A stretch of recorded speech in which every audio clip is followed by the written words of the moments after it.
all of this is developing, there is still a refugee crisis unfolding. The UN estimates about 10 million people have fled their homes since the start of the invasion. And tonight we're hearing from a local organization that just recently returned home after spending time with some of those refugees overseas. Tahalil Mohadin spoke with the leaders from the Jewish Federation of Madison and joins us now with their story. Eric, so far the group has raised $100,000 for their Ukraine emergency campaign. They say every penny raised goes towards providing food, medical care, and transportation for people in need. And it's an investment the organization's leadership went to check on firsthand. One day after returning from Poland, Madison lawyer Joe Shumo is reflecting on his experience. It's everything all at once, right? You're inspired. You're heartbroken. You see humanity at its absolute worst. You see humanity at its absolute best. Thinking of the 48 hours he spent at the Ukrainian border and the refugees who made an impression. He tugged on my vest and he just broke down and started crying.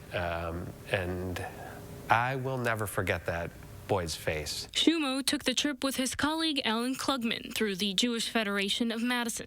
Together, they went to see their organization's fundraising efforts in action. Behind everything that you see on the news, behind the numbers, behind the statistics, are heartbreaking stories of very real people. Bringing along over 500 pounds of much-needed over-the-counter medication and first aid supplies, and touring a warehouse turned refugee center. It houses between 5,000 and 10,000 people.